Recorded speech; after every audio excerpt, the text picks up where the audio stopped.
ಸುಲೋಚನಾ ಅಮ್ಮ. ಅಮ್ಮ ಹೇಳಿಮ್ಮ. ಹಲೋ ಪಲ್ಲವಿ, ಹೇಗಿದೆಯಮ್ಮ?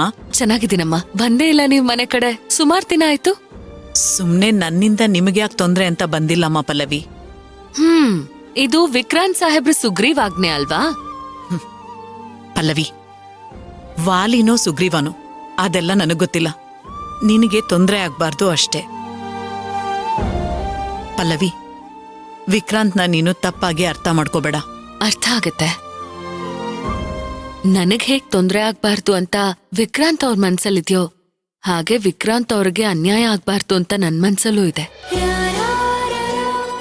ಯಾರೇ ಆಗ್ಲಿ ಅನ್ಯಾಯ ಮಾಡ್ದೇ ಇರೋರ್ಗೆ ಅನ್ಯಾಯ ಆಗ್ಬಾರ್ದು. ಅದನ್ನ ನಾನು ಒಪ್ಪಲ್ಲ, ಕಾನೂನು ಒಪ್ಪಲ್ಲ.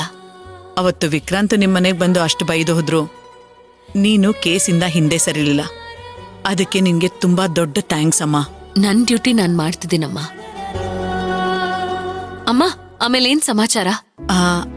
ಪಲ್ಲವಿ, ನಿನ್ನೆ ಯಾರೋ ವಿಕ್ರಾಂತ್ಗೆ ಫೋನ್ ಮಾಡಿದ್ರು, ಏನೋ ವಿಷಯ ಹೇಳ್ತಿದ್ರು. ವಿಕ್ರಾಂತ್ ಅವ್ರಿಗೆ ಹೇಳ್ತಿದ್ದ, ಯಾವುದೇ ಕಾರಣಕ್ಕೂ ಈ ವಿಷಯ ಪಲ್ಲವಿ ಮೇಡಮ್ಗೆ ಗೊತ್ತಾಗ್ಬಾರ್ದು ಅಂತ.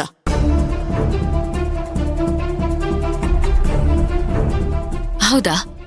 ಯಾರ್ ಫೋನ್ ಮಾಡಿದ್ದು ವಿಕ್ರಾಂತ್ ಅವ್ರಿಗೆ? ಯಾರು ಅಂತ ಗೊತ್ತಾಗ್ಲಿಲ್ಲಮ್ಮ. ಆದ್ರೆ ಒಂದು ವಿಷಯ ಗೊತ್ತಾಯ್ತು ನನಗೆ. ಏನಮ್ಮ ಅದು?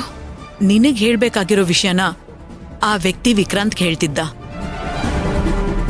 ವಿಕ್ರಾಂತ್ ಅವನ್ಗೆ ಇನ್ನೊಂದು ವಿಷಯ ಹೇಳ್ದ, ಮುಖ್ಯವಾಗಿ ಈ ವಿಷಯ ನಿನಗ್ ಗೊತ್ತಾಗ್ಬಾರ್ದು ಅಂತ. ನಮ್ಮ ಆಫೀಸಿಂದನಾ? ಯಾರಮ್ಮ ಇರ್ಬೋದು? ಅದೇ ಪಲ್ಲವಿ, ಯಾರು ಅಂತ ನನಗೂ ಗೊತ್ತಾಗ್ತಾ ಇಲ್ಲ.